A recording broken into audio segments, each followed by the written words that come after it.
Gemma. It's been a while since I've made a video, and I've been processing the death of my dad. Today is the 10th day since he passed on Easter Sunday, which was very symbolic and significant. And I was with him when he passed. And I've been processing the journey of the past year that I spent with him very closely and intimately during his struggle to fight his stage 4 cancer.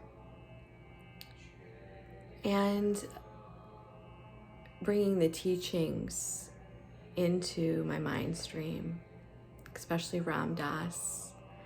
He talks about suffering is grace and how we can really experience that and look at things that way, even though it hurts, you know? So at my dad's funeral, I spoke and gave a eulogy. And to open the eulogy, I read the lyrics from Trevorhall's Gardens song. But I left off one line because I couldn't speak it without crying because it was so true, meant so much. So I wanted to share the line and why I feel that these words can mean different things to different people. They can be taken literally, but they can also be taken symbolically.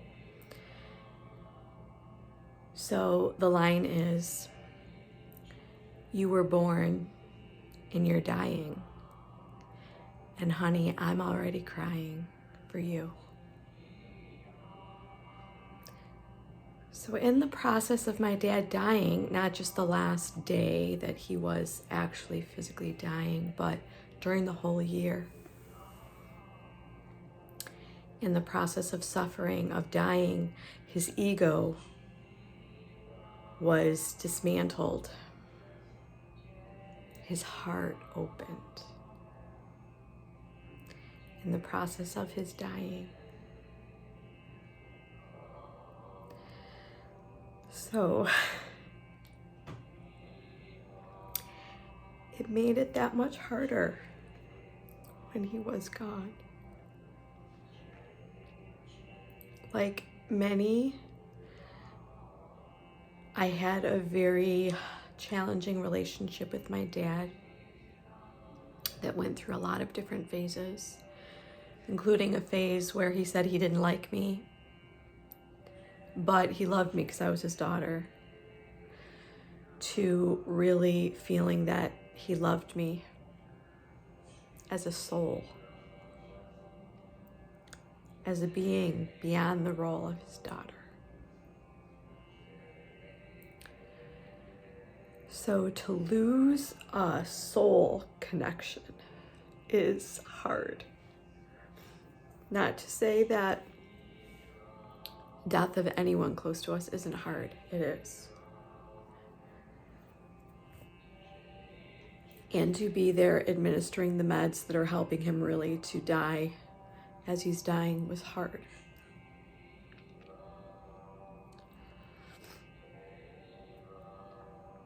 But it was grace to be there, the whole thing,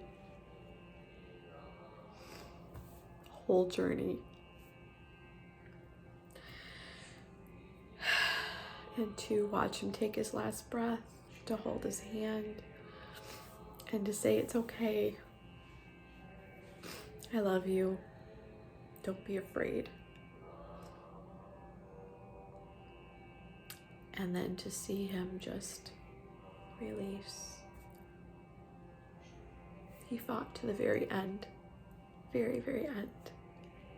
He didn't want to die. He still had so much life and fire in him. His mind ever sharp. And he realized in the last few weeks of his life that healing his relationships was really what he wanted to do, and he started to call people, and he started to reach out and to say I'm sorry, and to say I love you. And his heart was sincere.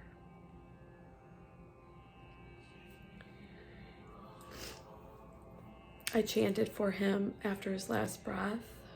I chanted whatever came to my mind, which was the Medicine Buddha mantra and the Gayatri mantra and the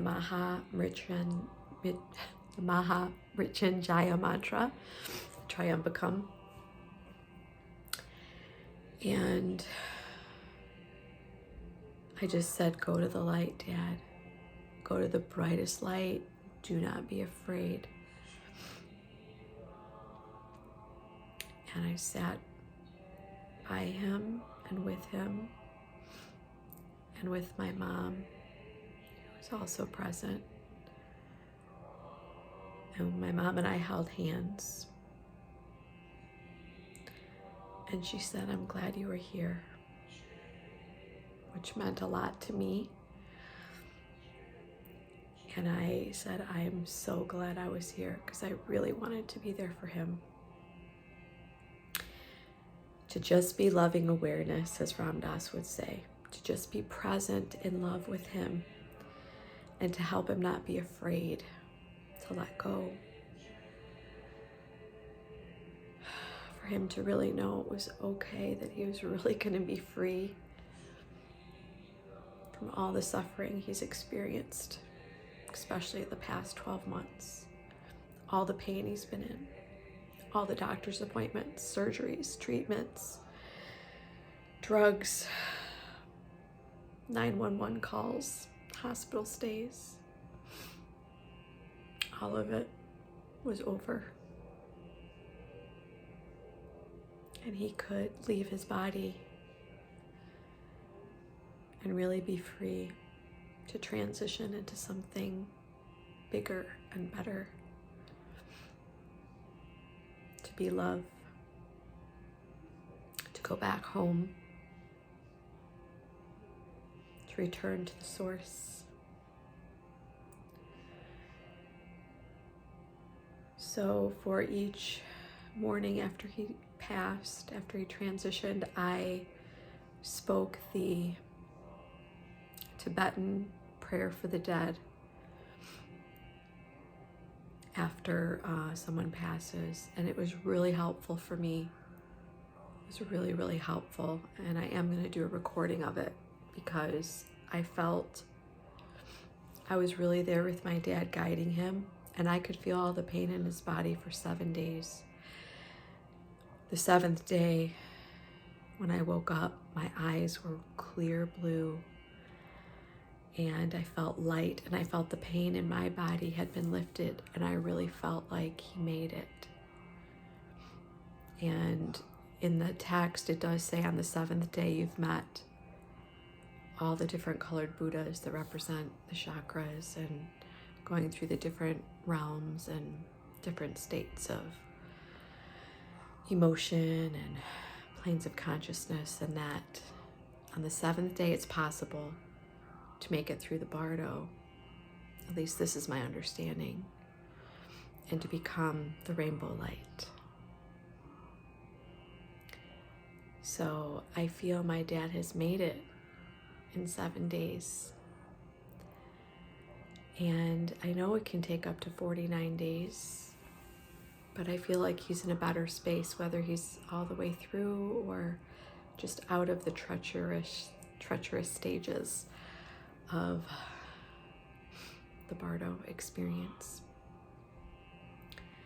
I really pray that he's at peace, his soul, he's happy, and that he can reflect on his life and his experience now and merge into the wisdom of his life and his experience. And I feel like I am starting to merge into the wisdom and experience of his dying, and also of his living. It's only been 10 days, but I've had glimpses of some of the wisdom. So I'm sharing this in hopes that it will help others who are grieving. Everybody grieves differently and everybody has different experiences. I do recommend that you consider the suffering as grace. Ram, ram, ram.